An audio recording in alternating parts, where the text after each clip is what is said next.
بسم الله الرحمن الرحيم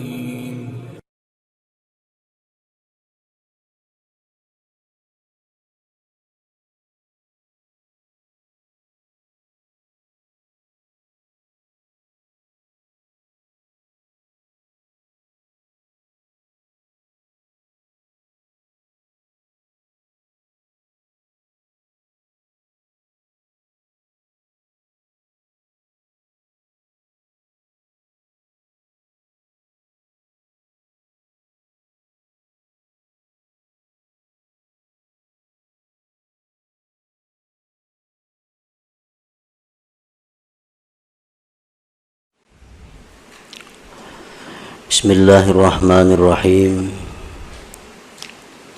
Alhamdulillahi musabbibil asbab, al-fatihi lil abwab.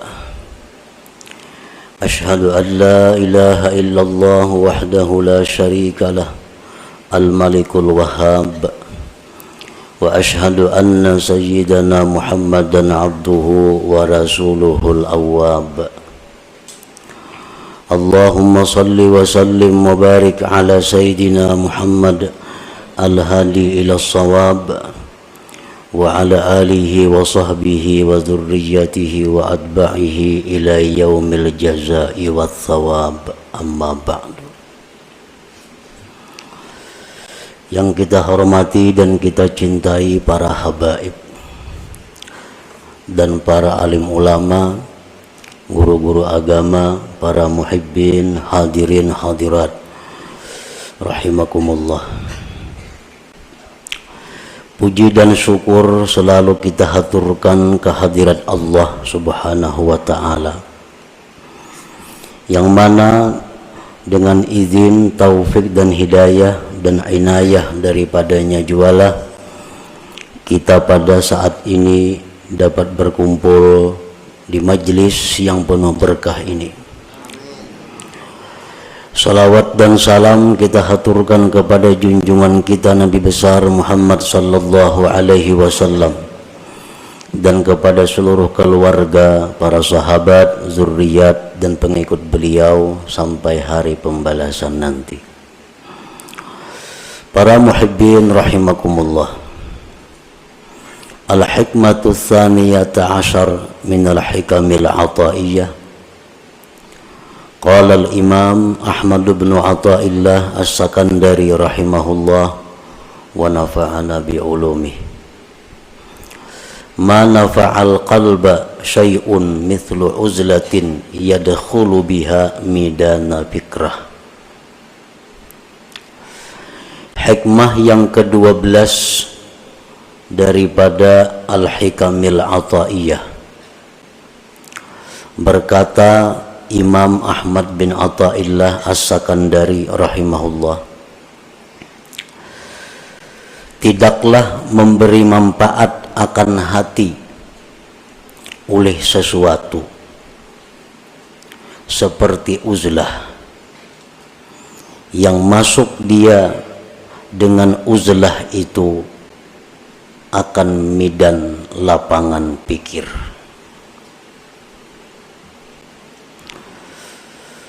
Tidaklah memberi manfaat akan hati oleh sesuatu seumpama uzlah mengasingkan diri daripada manusia, yang mana dia masuk dengan uzlah itu akan midan lapangan pikrah, berpikir. Itulah tarjamah atau makna daripada hikmah yang ke-12 ini. Adapun syarah atau penjelasan daripada hikmah yang ke-12 itu adalah la syai'a anfa'a lil qalbi min uzlatin ay khalwatin mashubatin bitafakkur. Tidak ada sesuatu yang lebih bermanfaat untuk hati daripada uzlah, artinya khalwat, menyendiri, menjauh daripada manusia, yang disertai dengan tafakkur. Nah, para muhibbin rahimakumullah, di dalam diri kita ini ada yang disebut dengan qalbun, hati. Yang dimaksud dengan hati itu bukan segumpal daging yang ada di dada sebelah kiri kita, tetapi yang dimaksud dengan hati itu adalah sesuatu yang dinisbahkan kepada Allah Subhanahu wa ta'ala, yang berada di dalam diri kita, yang dengan hati itu kita bisa mengetahui mana yang baik, mana yang buruk, mana yang menuju surga, mana yang menuju neraka. Nah, hati kita itu apabila baik, maka baiklah seluruh anggota tubuh kita. Tetapi bila hati kita ini rusak, maka rusaklah seluruh anggota tubuh kita. Imam Ahmad bin Athaillah menyebutkan di dalam hikmah yang ke-12 ini adalah tentang hati yang rusak. Hati yang rusak itu adalah hati yang seringkali lupa kepada Allah. Hati yang hanya memikirkan kepentingan-kepentingan sesaat, namun melupakan akibat. Nah, ini hati yang rusak. Dan hati yang rusak inilah yang ada pada diri kebanyakan kita. Hati yang demikian yang rusak itu kalau ingin selamat maka mesti diobati, agar bisa hati kita ini selalu ingat kepada Allah, selalu ingat kepada Rasulullah Sallallahu Alaihi Wasallam, dan selalu memikirkan tentang yaumil akhirah, hari akhirat. Nah, bagaimana caranya memperbaiki hati yang rusak itu? Beliau mengatakan bahwa yang paling bermanfaat, yang paling mujarab untuk mengobati hati yang rusak itu adalah uzlah atau khalwat. Artinya menjauh daripada manusia, menyendiri, tetapi disertai dengan tafakkur. Dengan kita menyendiri dan tafakkur, maka hati yang rusak tadi diharapkan bisa baik. Nah, itu yang dimaksud di dalam hikmah yang ke-12 ini. La khaira fi uzlatin ay khalwatin la tafakkura biha wala nuhuda li tafakkurin la uzlata ma'aha. Tidak ada kebaikan pada uzlah, khalwat, yang tidak ada tafakkur padanya. Kita menyendiri, mengasingkan diri daripada manusia, tapi kada ada tafakkur. Nah, maka itu uzlah, tidak ada kebaikannya. Sedangkan tafakkur tapi tidak uzlah, tafakkur di waktu kita berada di tengah-tengah umat, tafakkur di waktu kita berada di tengah-tengah masyarakat, maka tafakkur itu tidak akan menimbulkan kemajuan. Tafakkur itu tidak akan murni, tafakkur itu tidak akan bersih, sehingga tidak sesuai dengan manfaat yang diharapkan dengan tafakkur itu. Nah, oleh karena itu pengarang tadi menyebutkan bahwa uzlah yang disertai dengan tafakkur itulah yang paling bermanfaat untuk memperbaiki hati yang rusak itu. Nah, para muhibbin rahimakumullah, qala Rasulullah sallallahu alaihi wasallam, tafakkuru sa'atin khairun min ibadati sab'ina sanah. Tafakkur sesaat, satu mat, itu di sisi Allah lebih baik nilainya, pahalanya daripada ibadah kita selama 70 tahun yang tidak ada tafakkurnya. Kita beribadah, misal ibadah apa, tapi kada ada tafakkurnya 70 tahun, maka harganya lebih mahal tafakkur sesaat di sisi Allah Subhanahu wa ta'ala. Li'anna bihi yasidul abdu ila ma'rifati haqa'iqil asya wa ila ta'zimillah ta'ala wa ta'zimi kulli ma yurdi. Karena dengan tafakkur itu sampailah seorang hamba kepada mengenali hakikat-hakikat sesuatu. Dengan tafakkur itu seseorang bisa mengagungkan Allah. Dengan tafakkur itu dia bisa mengagungkan tiap-tiap sesuatu yang membuat ridhanya Allah. Nah, para muhibbin rahimakumullah, apa yang pertama tafakkur itu? Apa yang pertama mesti kita pikirkan? Yang pertama kita pikirkan adalah diri kita. Karena man arafa nafsah arafa rabbah. Barang siapa yang mengenali, mengetahui dirinya, maka dia akan mengenali, mengetahui Tuhannya. Nah, jadi yang pertama kita tafakkur, yang pertama kita renungkan adalah diri kita. Apa yang kita renungkan dari diri kita? Nah, yang pertama yang kita renungkan dari diri kita adalah limadza khuliqtu. Limadza khuliqtu. Untuk apa aku ini diciptakan Allah? Nah, itu yang pertama. Di waktu kita khalwat, di waktu kita sendiri, di waktu kita mengasingkan daripada manusia, kita tafakkur, kita berpikir, limadza khuliqtu, untuk apa aku ini diciptakan Allah. Dulunya kadada, sekarang ada. Untuk apa aku diadakan oleh Allah ini?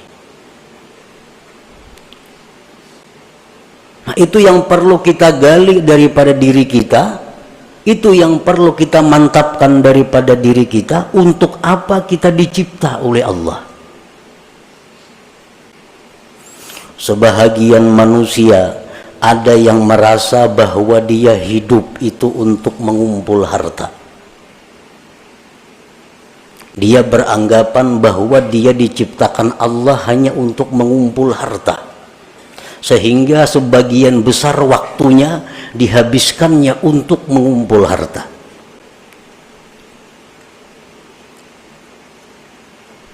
Walaupun itu dia mengakui atau dia mengingkari, tapi kenyataan fakta membuktikan bahwa sebagian besar waktu dia habiskan untuk mengumpul kekayaan.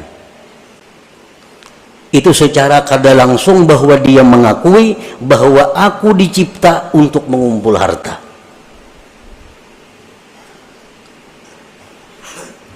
Jam 8 sampai jam 5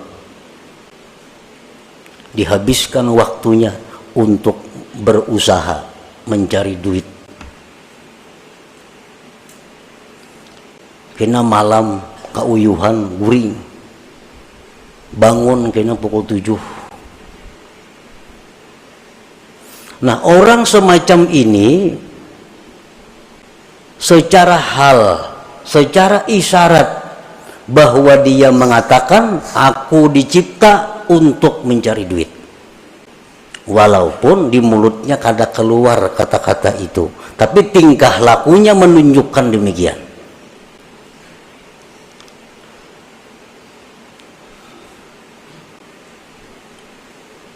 Nah, itu yang kita renungi.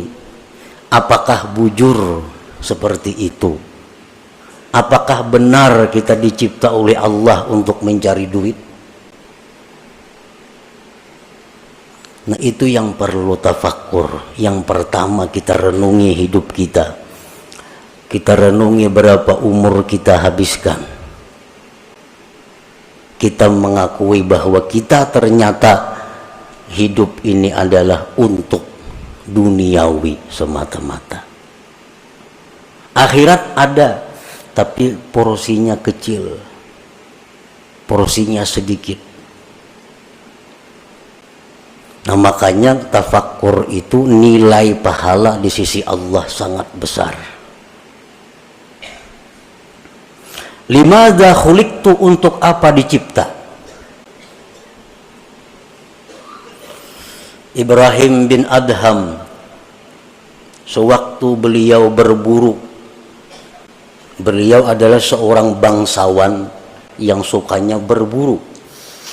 Suatu hari beliau berburu dengan perbekalan, perlengkapan yang lengkap, berangkat ke hutan.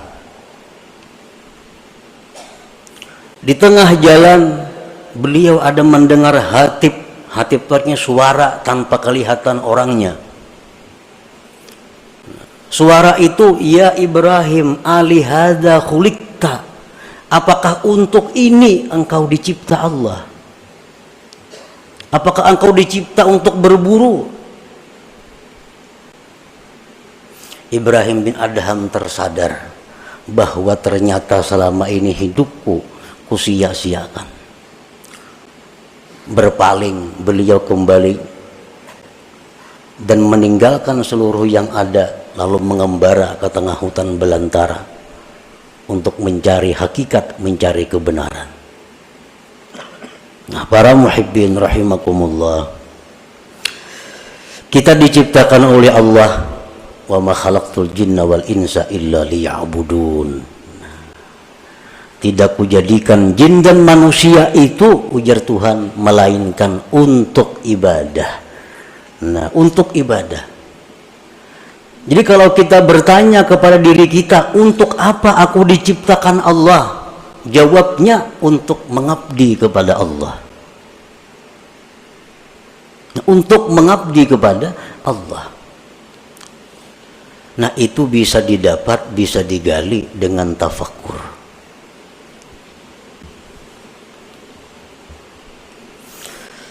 Nah, berhubung ibadah ini ada yang memerlukan sarana-sarana, ibadah ini ada memerlukan dana-dana, lalu dicarilah usaha, dicarilah duit, dicarilah makanan, dicarilah pakaian, dicarilah tempat tinggal. Supaya apa semuanya itu? Supaya bisa nyaman dan terus-menerus beribadah kepada Allah. Nah, jadi orang mencari duit itu sebujurnya adalah untuk supaya beribadah. Jangan dipaling, karena mencari duit lupa ibadah. Bila tak paling ya itu.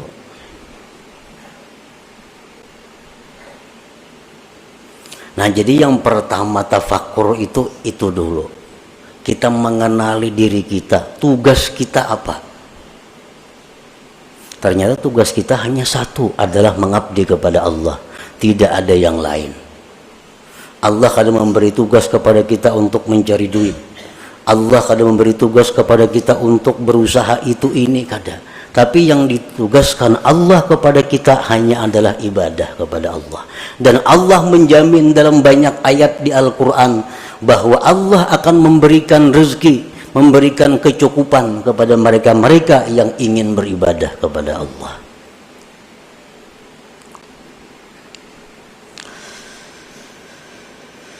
Fal uzlatu wasilatun lahu wa mu'inatun alaih.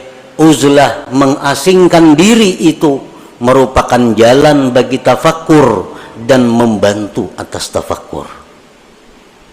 Namun kita di tengah manusia, di tengah keributan, kita akan sulit dapat tafakkur yang murni.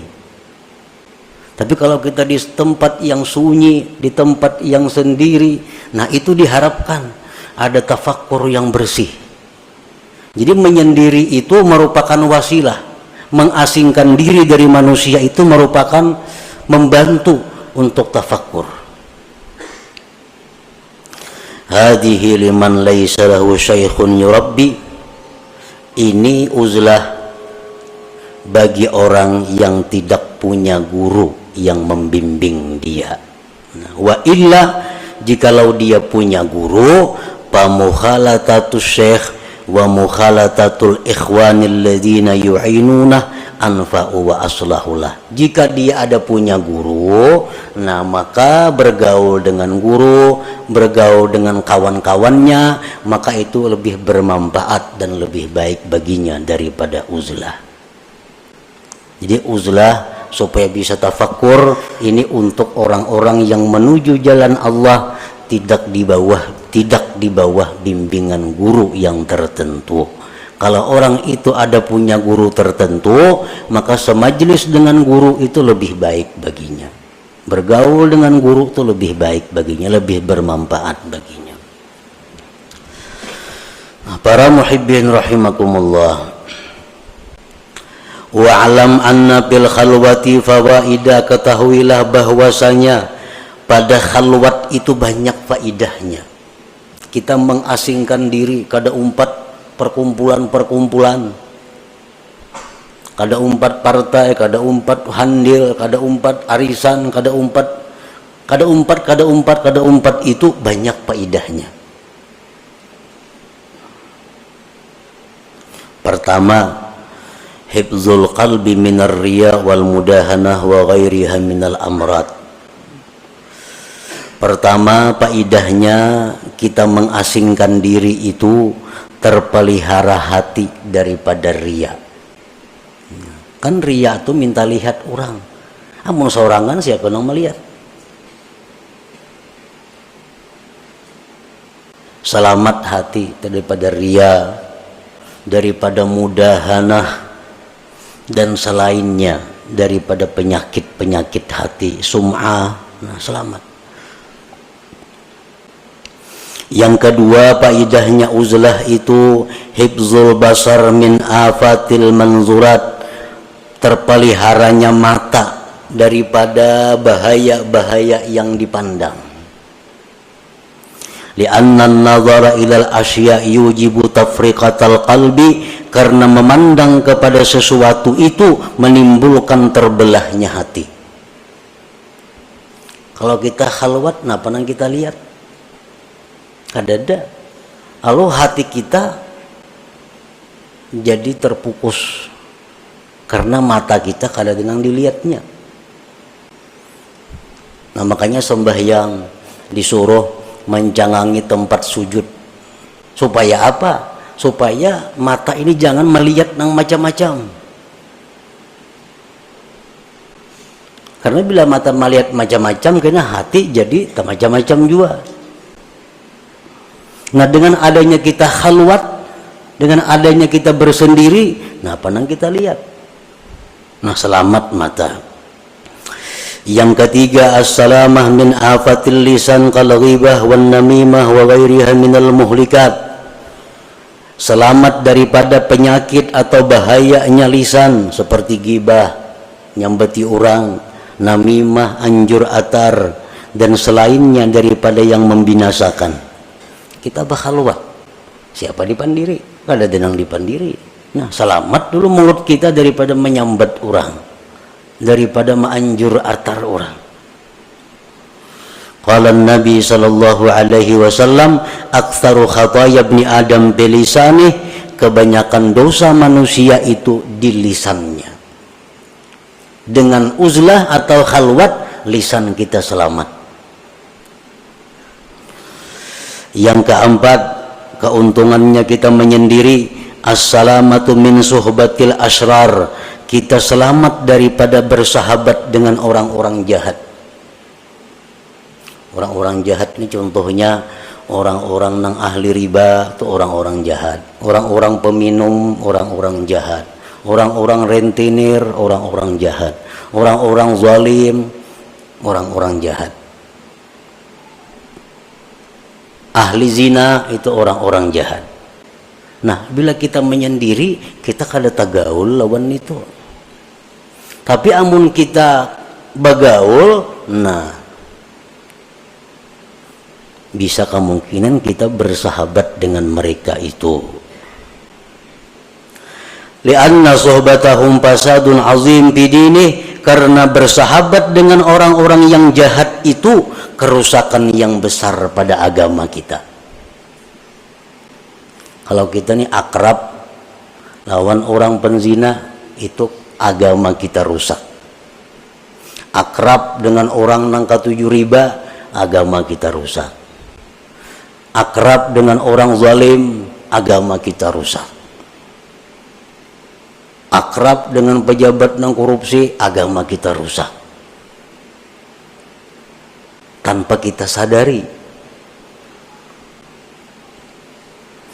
Qala ba'duhum ma fasada man fasad illa bi suhbati man fasad.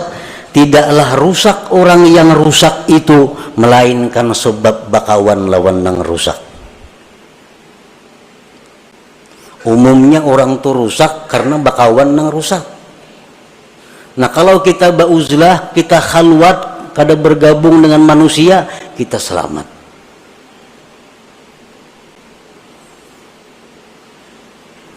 Orang-orang yang dimasukkan dalam asrar, kelompok orang-orang jahat, itu pandangan matanya itu bisa menularkan kejahatan kepada kita, terutama kita nang kada kuat keimanannya. Orang jahat jangan lawan kita berjauh aja lagi.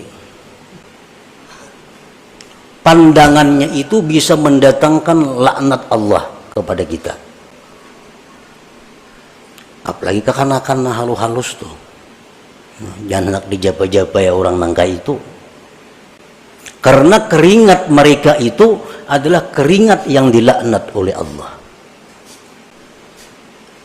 Jadi bahaya bersahabat akrab dengan orang-orang yang masuk dalam gulungan asrar, yang sudah dianggap orang-orang jahat itu.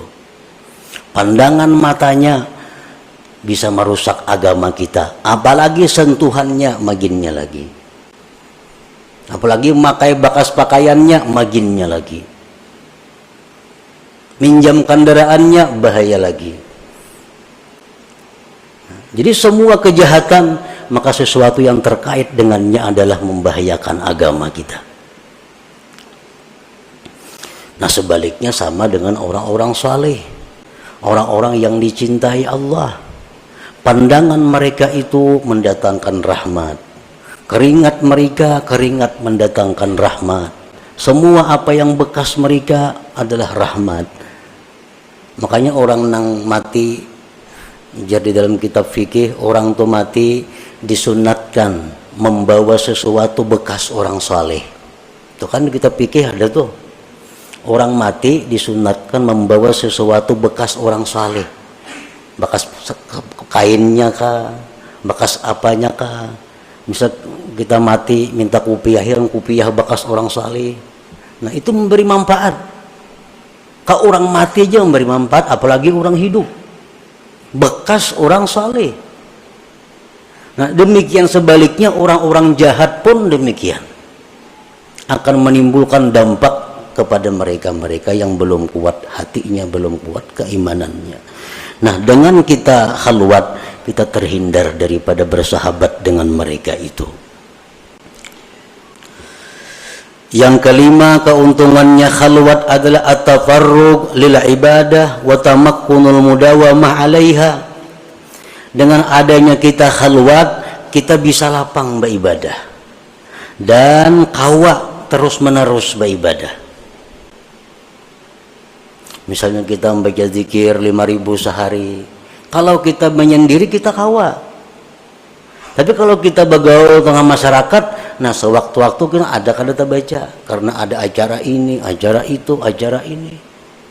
Apalagi macam-macam mengikuti ketua ini, ketua itu, ketua ini, bermacam-macam organisasi, kada baca wirid lagi. Jadwal ini ada rapat itu, jadwal ini ada acara itu. Nah kalau kita khalwat, bisa ibadah kita tuh mudawamah, bisa terus menerus. Ibadah yang mudawamah itulah yang dicintai oleh Allah Subhanahu wa taala walaupun sedikit. Yang keenam, faidahnya kita khalwat siyanatu nafsihi wa dinihi minal khusumat. Dengan adanya kita khalwat, diri kita, agama kita terpelihara daripada pertengkaran-pertengkaran. Kadang mau tapahual, saurangan siapa dihuali, siapa nang mahuali. Nah, bahuwal itu merupakan sumber datangnya macam-macam kejahatan seperti bermusuhan, bermarah-marahan, berdengki-dengkian. Nah, semua itu sifat yang membahayakan. Yang ketujuh, rahatul qalbi wal badan.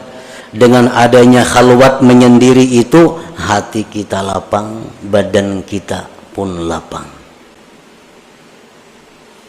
Yang kedelapan, husuluz zuhdi wal qanaah. Orang yang khalwat ini akan diberi Tuhan zuhud dan qanaah. Kenapa kita kada kawa zuhud? Kenapa kita kada kawa qanaah, kada merasa cukup lawan nang ada? Karena kita bagaul. Melihat orang makai ini hendak nukar lu bahimat mencari duit. Melihat orang ini hendak nuruti ka itu, duitnya kada ada, bahimat kina mencari duit. Berhutang masih itu kamari. Nah, karena pergaulan.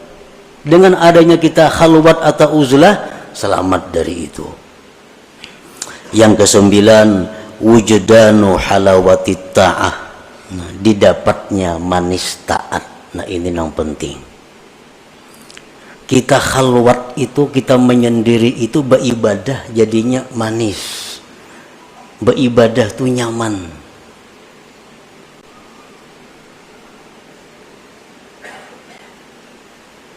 Qala Abu Talib al-Makki rahimahullah, la yakunul murid shadikan hatta yajida bil khalwah minal halawah wan nasyat wal quwwah ma la yajidu bil alaniyah. Tidaklah seseorang murid itu benar sehingga dia mendapati di dalam khalwat itu manis dan rajin kuat ibadah, sesuatu yang tidak ia temukan di tengah orang banyak. Ini menandakan kita nih bujur. Bila beribadah itu tak kuat saurangan, tak nyaman saurangan, tak manis saurangan pada di tengah orang banyak, itu menunjukkan kita bujur. Tetapi bila mana kita saurangan manguliat, kulir, di tengah orang banyak rajin, menunjukkan kita munafik ngarannya. Di tengah orang banyak, perajinnya beribadah. Bila saurangan, sajus saja kada sanggup membaca Quran. Di tengah orang banyak 2 juz sanggup. Dalam kamar sorangan kada kawa. Nah, ini menunjukkan ada sifat munafik di dalam hati.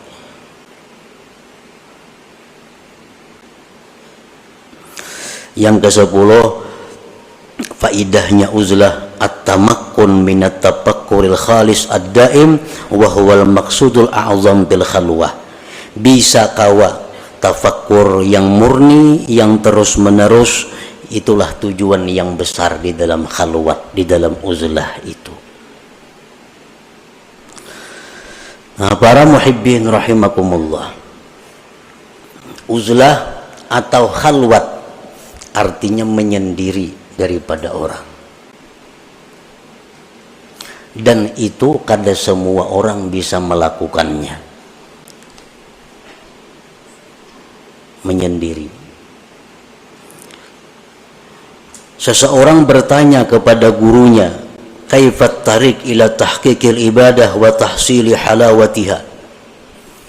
Ujar si murid ini, wahai guru, bagaimana cara supaya bisa ibadah itu mantap dan manis? Ujar gurunya menjawab, qala syekh, la tanzur ilal khalqi wa khassatan abna'ad dunia. Kalau ikam hendak mantap beribadah, hendak manis, jangan memandang kepada makhluk, terutama orang-orang yang cinta dunia. Jangan dipandang. Maiti aja jangan. Jadi jangan murid maka ada sanggup, wahai guru, urun di pasar begana, berdagang, macam-macam nang dihadapi kayak apa. Kenapa garang maka kada boleh memandang orang-orang yang cinta dunia itu. Ujar gurunya, fa innan nazar ilaihim zulmah. Memandang kepada orang-orang yang cinta dunia itu menimbulkan gelap di dalam hati kita. Nah, memandang aja sudah bahaya. Kada sanggup nang murid nenek nya hidupnya kada di kampung, hidupnya kada di hutan, hidupnya di tengah masyarakat dan berusaha. Nah, kalau ikam kada sanggup, ini barang pala tasma' kalamahum. Ayo ikam memandang mereka, tapi jangan mendengari pembicaraan mereka. Jangan dengari perkataan-perkataan ahli dunia. Kada kau melihat TV lagi tuh, berita-berita. Kenapa garang kada kau kada boleh mendengari pembicaraan ahli dunia itu? Fa inna kalamahum kaswah.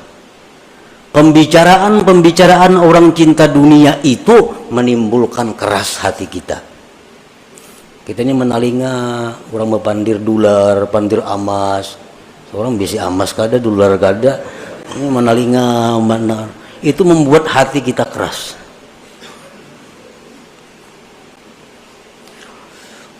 Bagi si murid tadi kada kawa juga kada mendengari guru wana. Bertamuan hari-hari.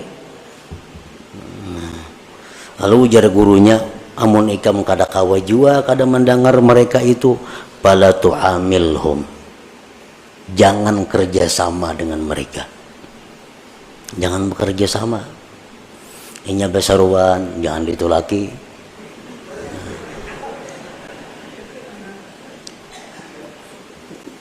Orang-orang bakhil tuh, orang-orang bakhil.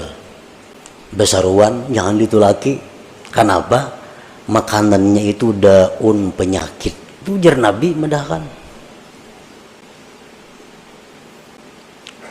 Nah, orang bakhil tuh makanannya itu penyakit. Kayak mengetahui orang tuh bahil kadanya. Tahu ini di kampung tuh kadang alih kada. Bila kada terdengar menyumbang, kada terdengar baruhan, bahil ngarannya. Orang ada itu laki. Orang ada bisa baruhan tuh bahil ngarannya. Nah, inya baruhan jangan tulak penyakit. Itu jar Nabi kita medahkan itu. Makanan yang dihidangkan dari orang bakhil itu daun penyakit. Namun ikam kada-kawa kada memandang mereka, kada-kawa kada berpandir lawan mereka, jangan kerjasama. Jangan hendak berjual tukar lawan inya, jangan hendak mendatangi inya, jangan hakun didatangi inya. Bah kada-kawa juga guru kayak itu, kada sanggup juga. Nah, jaguru nang terakhir, mun ikam kada sanggup juga itu, fala taskun ilaihim. Jangan ikam tentram kepada mereka. Ini yang terakhir, jangan tentram. Kadang-kadang hati kita nih, bila parak orang sugih asa nyaman. Nah, itu iya ngaran tentram melawan mereka. Bila parak orang miskin bepaluhan sakada nyaman. Nah. La taskun ilaihim, jangan tentram kepada mereka. Janganlah dijadikan orang-orang cinta dunia itu penentram hati kita, jangan. Fa inna sukun ilaihim halakah, karena mencari tentram kepada mereka itu kebinasaan kita. Nah, ini terakhir. Jadi ayo hendak memandang mereka, hendak mendengari perkataan mereka, hendak bekerja sama lawan mereka, tapi sebuting. Jangan hendak tentram. Jangan hendak merasa tenang dengan mereka itu. La yajidu halawatal ibadah man kana qalbuhu sakana ila ghairillah. Tidaklah bisa mendapatkan manisnya ibadah orang nang hatinya itu tentramnya kepada selain Allah. Orang tuh hatinya tentramnya bukan lawan Allah. Nah, orang ini ibadahnya kada mau manis. Tapi bila orang ini menyebut Allah tentram hatinya, menyebut Allah senang hatinya. Nah, orang seperti ini yang bisa dapat manisnya ibadah itu. Nah, jadi amun kada kawa bakhalwat ini yang kita pakai. Jangan hendak mencari ketentraman, ketenangan kepada makhluk Allah, terutama abnaud dunia, orang-orang yang cinta kepada dunia itu. Nah, itulah sebagian yang dimaksud daripada hikmah yang ke-12 daripada Al-Hikamul Ata'iyah. Selanjutnya hikmah yang ke-13. Ila hadratin Nabi sallallahu alaihi wasallam al-Fatihah. Iyyaka na'budu wa iyyaka nasta'in.